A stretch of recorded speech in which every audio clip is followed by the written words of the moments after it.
Hi, welcome to the Yes Energy Summit. It's great to have you back. And again, 2012 is going to be a life changer for most folks that are all about yes energy and shifting what they want in their life. And that's really the first step about getting yes energy in your life, is start focusing only on what it is you want.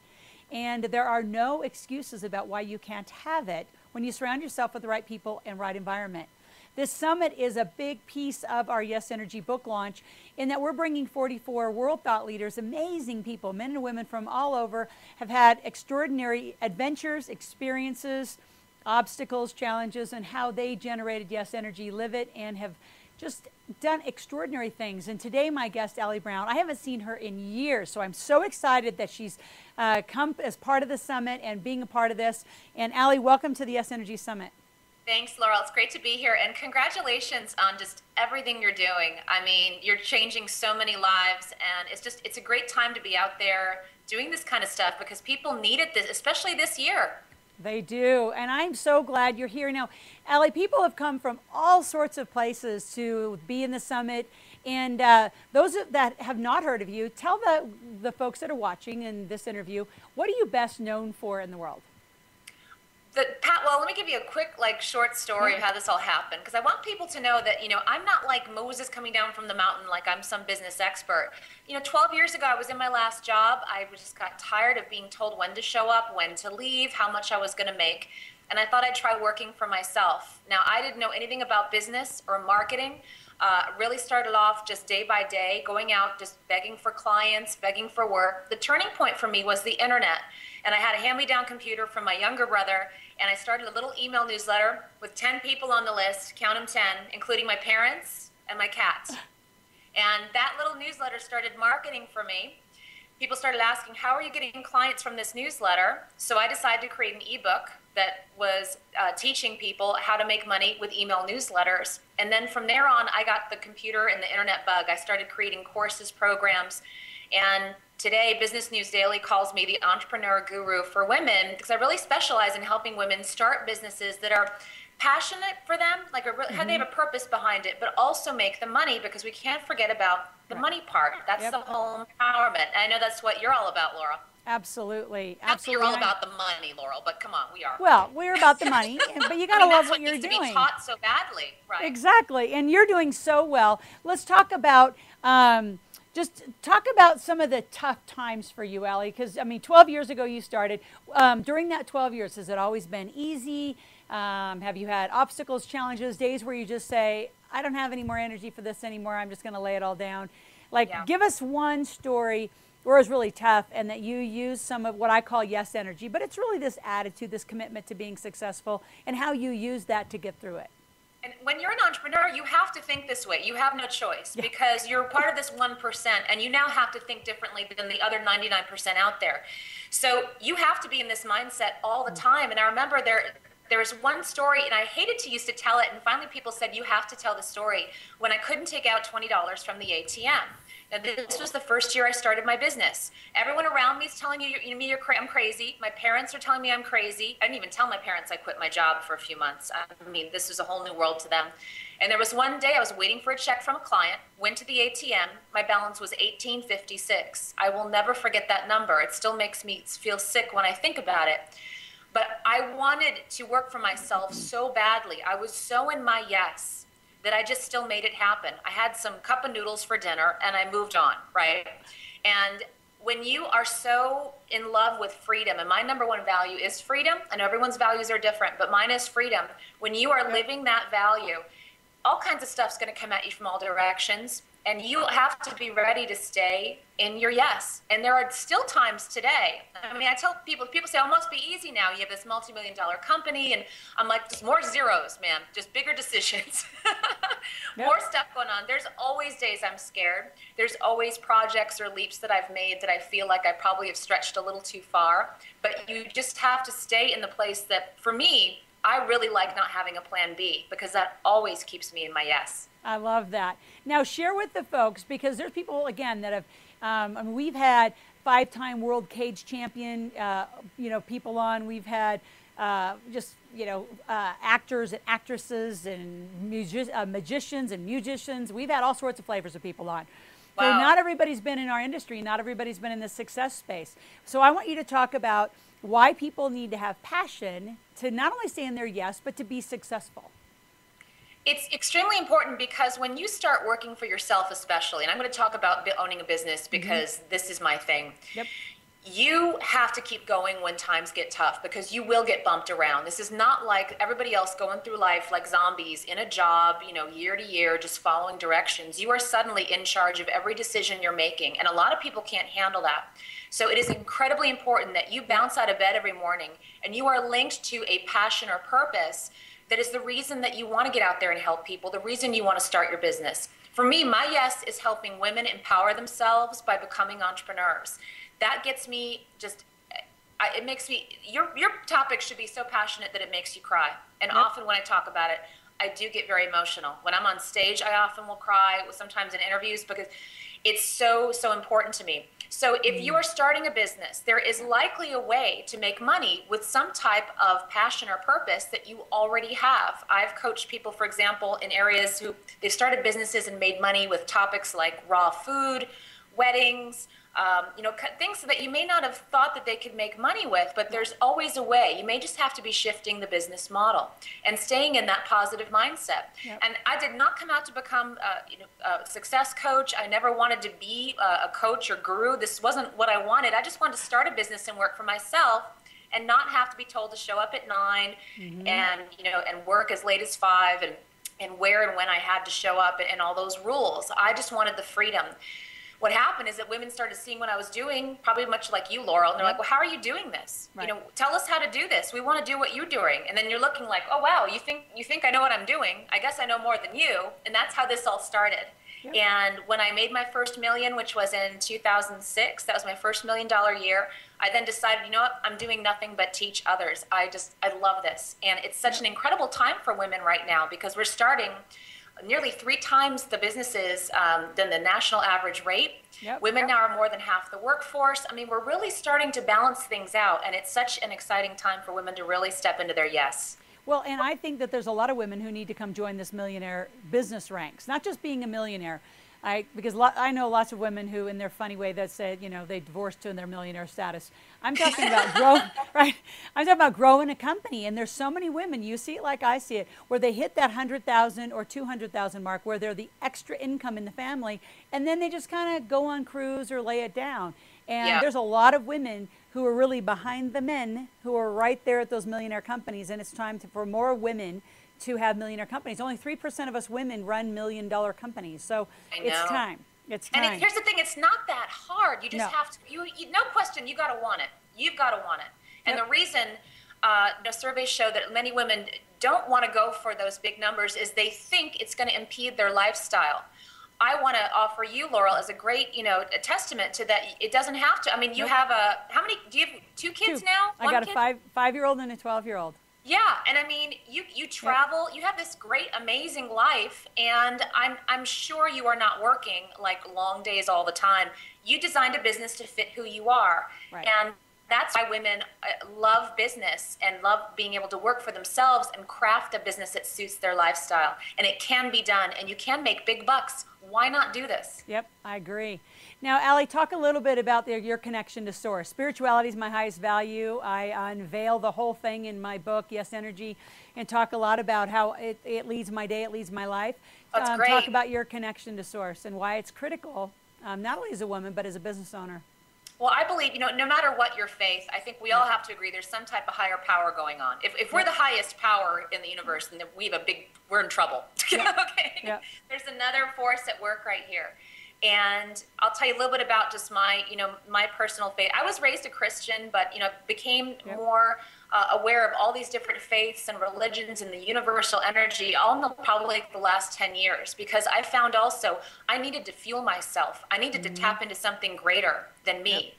And so every morning I wake up to, I connect, I set an intention for the day, I ask for help with what I need. My father passed a few years ago. Sometimes we have some good conversations as well.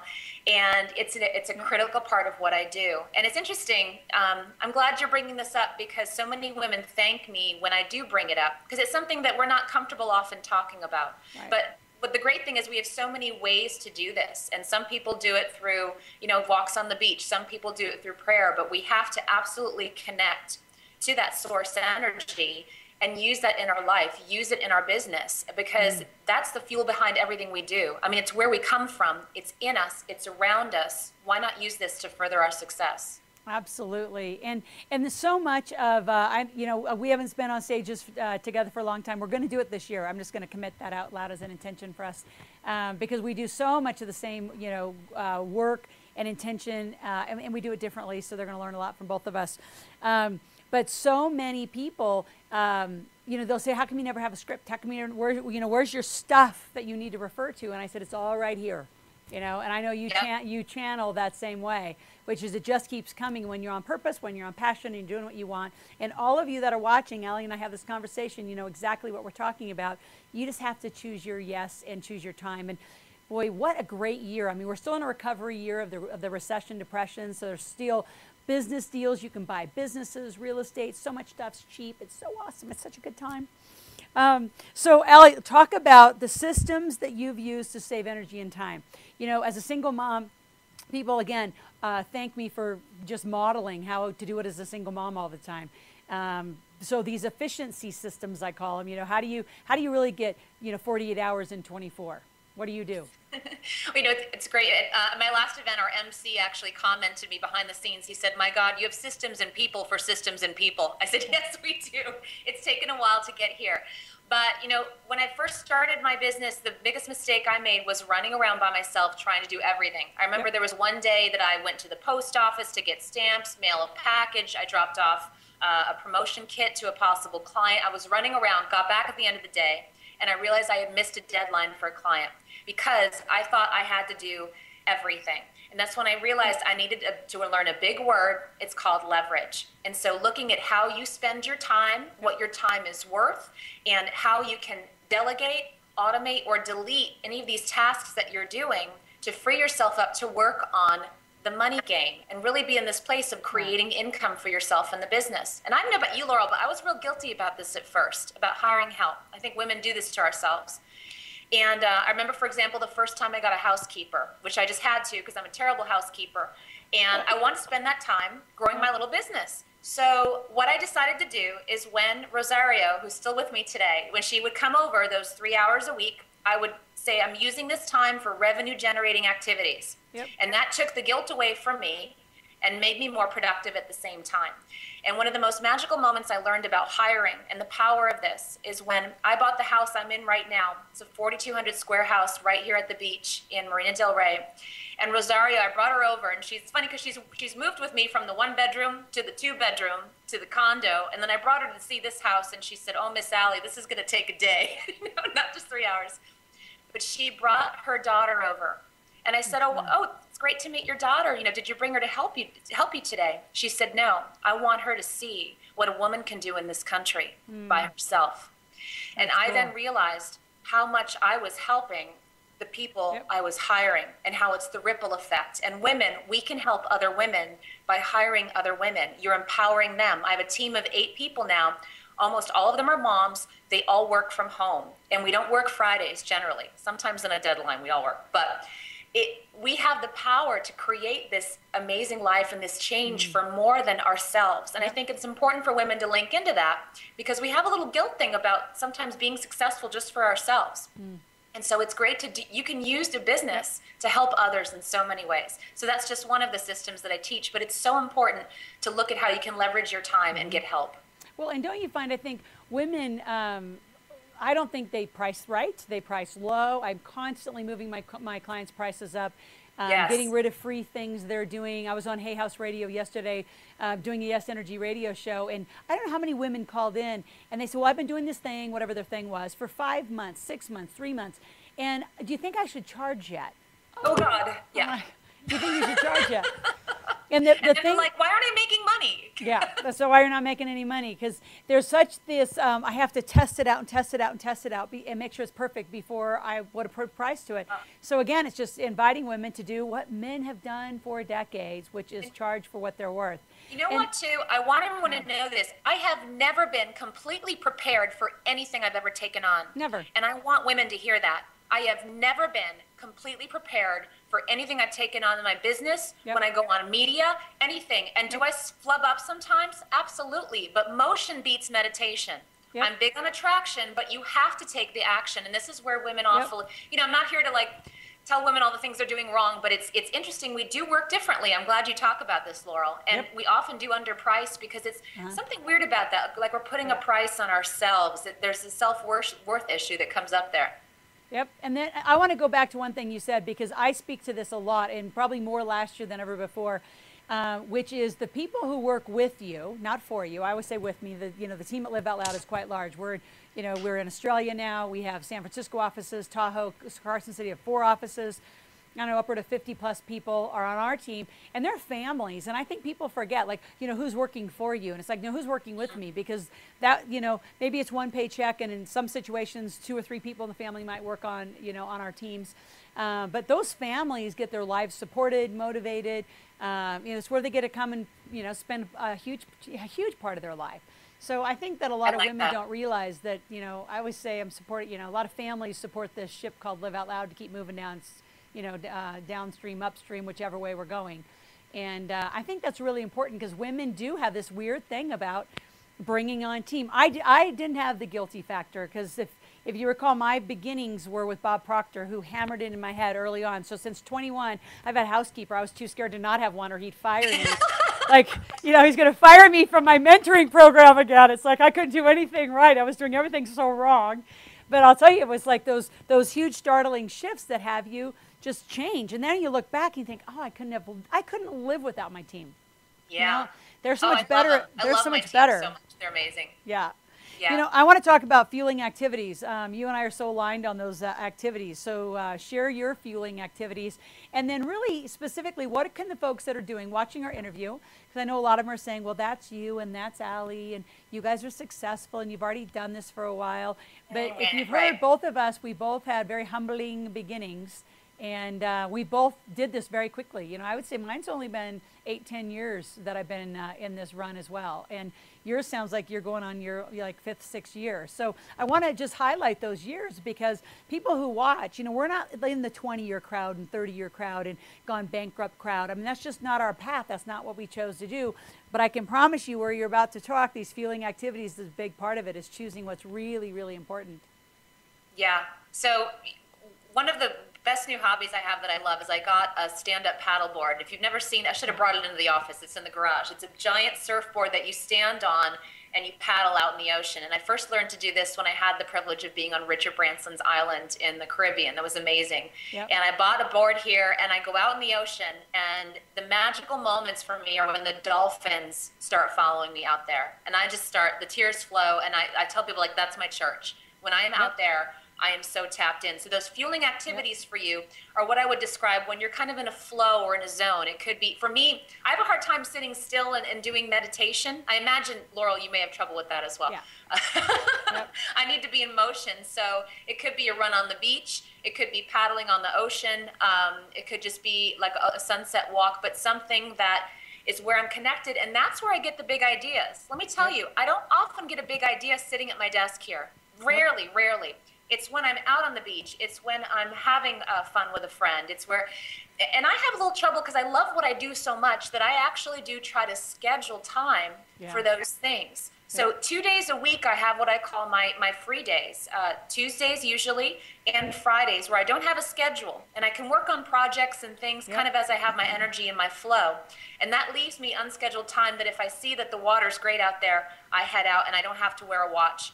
And those are the most beautiful days. And I think we do need to remember that, to schedule that personal time for ourselves. Because women, if we start draining ourselves and our adrenal glands, I mean, we're built totally different than men. We can't work the same way. We need to have those fueling activities to keep us going. I would agree. And I can tell you, mine are skiing, downhill skiing. I've already skied 18 days this year, even though we haven't been blessed with a lot of snow here on the mountain. I still go out. Yeah, not a lot of snow this year, I heard. I know. It's not that good, but I'm going to fly to it, because if it can't come to me, I'm going to it. And my son's on the ski team, and that was his biggest Christmas present is we fly away in our plane and we go, like last year, we find these little magic places on the planet. We found this amazing place in Canada with like waist deep powder, and we took an entire weekend and skied. So that's what he said. He said, all I want is a weekend with you in some little remote ski area in Canada. So we're going to go find it somewhere. But my point is, I'm with you. I don't get magical, like big ideas here. Now, our team is brilliant, and we can create and generate from them. But my big ones happen, I always say, you know, at 10,000 feet on the mountain. And my new favorite one is dirt biking. Dirt biking. Love Do you it. have videos of this? I want to see that. I got to send them to you. I just Awesome. did it for the first time. I mean, full on, like all the gear, all the stuff. It's my new favorite, adrenaline. And you know, I'm gonna write about this. I would try that with you. Oh, Skiing, you have I'm to. not big on the cold. Dirt, I can deal with. You have to. And you know, something I want to speak to, which is totally, you know, it's just random, but I have to just say this.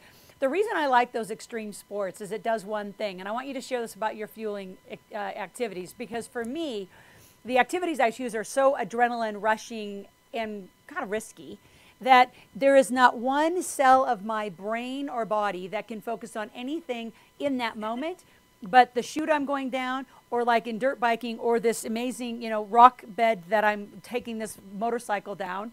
And I just, you know, when I got done, I was shocked that I liked it so much. But I realized afterwards when I was talking to some friends why I liked it is because it consumed every cell of my body. And in those moments, you actually get enormous enlightening.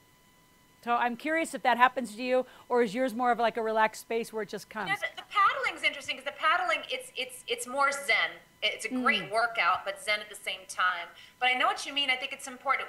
My brain's always going. The little, I call them the mice. They're like, right? And sometimes you can't shut them off. So you need an activity that's going to completely engage you. Yeah. So I totally get it, and I think that's great. Yeah, they're fun. So, Allie, you have generously given us an amazing gift. So all of you that are watching, wherever you've gotten this interview, forward it on, tell people about it, have them come watch, and they've got to come back to where you found the interview for an amazing gift from Allie. She's giving us 21 cash flow secrets, which if you've learned anything and just got little tips from this interview, which I know you all have, this bonus is amazing. So tell us a little bit about what we're going to get when we go get it. Well, it's a great audio that I actually put together because I had so many clients asking me, you know, what can I do if I need to raise some cash fast? I mean, ideas for everything on how to suddenly pump up your business revenue to, you know, making money with things you may have around the house. And so I took this kind of collage of ideas and also ideas that were submitted by clients and ways I've seen clients whip up cash quickly, especially when they were ready to invest in themselves, you know, in coaching or courses where they know it's time to step up, but they're like, I don't really have the money right now. It's a great collage of ideas, and it's one of our the best feedback we get on any of our products. So you guys are going to love it. I thank you. And thank you so much for giving that. And all of you that are watching us, stay tuned. Allie and I are going to do something amazing for all of you this year. Because it's time. Like 2012 is going to be a life-changing year. It's time. You know what's interesting? You know, we see a lot of the male marketers, you know, playing together, and I think the women have been out there. We've kind of been paving our own roads, and I think this is the year you're going to see a lot of us now start saying, okay, what can we do together in a big way? Yeah, so keep watching. So, Allie, one last thing. I just, you know, I could just keep going for hours with you. What's one action you'd give our listeners right now they can do today to have yes energy in their life? You know, look at your 80-20 rule. Look at how you're spending your time today. And I guarantee you probably about 20% of the time that you're spending is making you 80% of your money. So look at how you're spending that time and do more of that. Thank you. And thank you so much for joining the Yes Energy Summit. Be well. You're welcome. Thank Bye. you. All right, all of you, an amazing interview with Allie Brown. Stay tuned for more. We are not even close to the finish line. We have, again, 44 total in our series. The book is moving us straight to the Yes Energy event. January 28th, 29th, we'll be at the Dana Resort in Mission Bay, San Diego. You have to be there. VIP tickets are only $99, where you're given 2 lunches. One of them, we're honoring Sharon Lecter and Brian Tracy for giving amazing Yes Energy to the world and to all of us. So go to yesenergycelebration.com. Make sure you get your tickets today because they're selling very, very quickly. Stay tuned for more on the Yes Energy Summit coming up soon.